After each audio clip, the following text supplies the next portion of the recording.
Hi. Yes, I met the delivery guy outside, so I accepted your package on your behalf.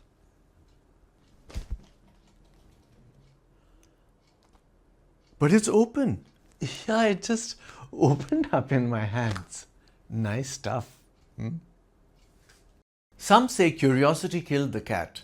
I say it created the Nosey Parker. And trust me, if you wander too far into a cul-de-sac, you might find more than a dead end, possibly an argument in 451 languages.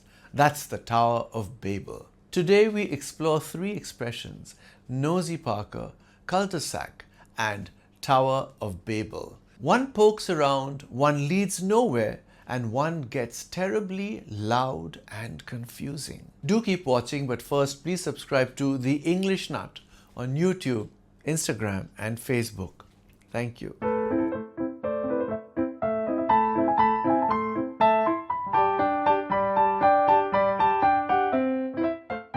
A nosy Parker is someone who can't resist sticking their nose into other people's business. That neighbor who tracks your Amazon deliveries? Nosy Parker. The colleague who reads over your shoulder? Nosy Parker. Your aunt who wants to know why you're still single? Legendary Nosy Parker. The society's secretary may be efficient, but he's also the building's most accomplished Nosy Parker. Don't be such a Nosy Parker. I'll tell you whom I'm dating when I'm ready. Every alumni WhatsApp group has at least one certified Nosy Parker. One theory links the phrase to Matthew Parker, Archbishop of Canterbury under Elizabeth I in 16th century England, who had a prominent nose and was known for prying into clergy affairs. But this origin story is unproven. You're asking too many questions for me. There's too much of Mr. Nosy Parker about you. And I'd have you to know as I'm a lady. This appeared in the May 1890 edition of the Belgravia magazine, which at the time was edited by the popular Victorian novelist Mary Elizabeth Braddon. In the quote, the speaker, a working-class woman, uses the term to accuse the other person of being overly inquisitive. This actually is the first known appearance of the phrase in print, capturing its original meaning of a meddlesome busybody. A cul-de-sac is a street closed at one end, so there's just one way in and out of it. But metaphorically, a cul-de-sac can also mean a situation or argument with no exit. You're just circling the same points. Like that WhatsApp group discussion about where to go for dinner. She followed her passion for music only to find herself in a financial cul-de-sac. Google Maps led us into a cul-de-sac, insisting it was a through road. His theory led into a philosophical cul-de-sac with no answers in sight. It's originally a French phrase pronounced cul-de-sac, literally meaning bottom of a sack. Sac means sack or bag. Cul means bottom, as in one's backside.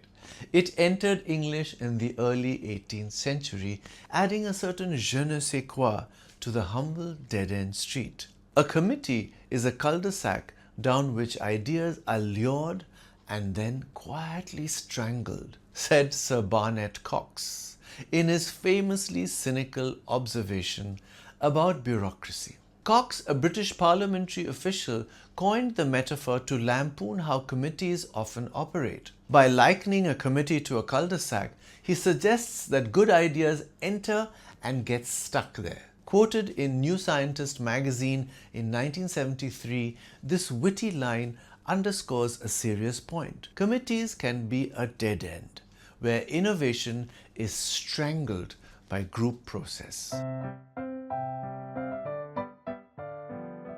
The Tower of Babel, where language got dramatic. According to the Bible, humanity once spoke a single language and decided to build a tower reaching the heavens. But God, unimpressed, with their architectural ambition, confused their tongues. Suddenly, no one could understand each other, and the grand project collapsed into linguistic chaos. Today, the phrase Tower of Babel refers to any situation filled with confusing noise, miscommunication, or a clash of languages and voices. Think family reunion or any group project.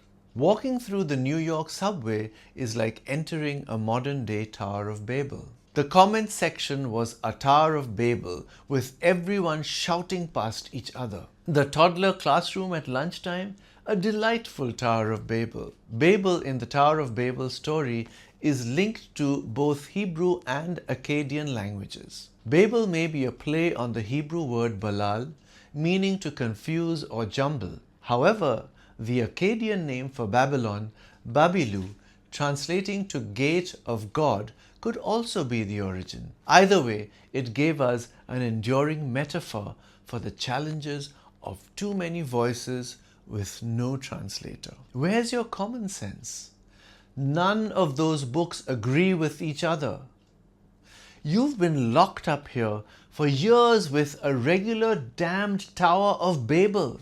Snap out of it. This is from Fahrenheit 451. American author Ray Bradbury's classic dystopian novel about book burning. In this story, Fire Chief Captain Beatty chastises an old woman who hoarded books. He compares her chaotic library to the Tower of Babel, implying that it's a jumble of conflicting voices that only breeds confusion, thus justifying its destruction. Ray Bradbury titled the novel Fahrenheit 451 because 451 degrees Fahrenheit is the approximate temperature at which paper is said to spontaneously burn. So whether you're dodging a Nosey Parker, reversing out of a cul-de-sac, or trying to stay sane in a Tower of Babel, remember, language reflects our lives, curious, chaotic, and sometimes a dead end we would do well to get out of. Do let me know your thoughts in the comments. Thank you, Chandrasekhar Ghosh, for suggesting these phrases. I'm the English Nut. Bye for now.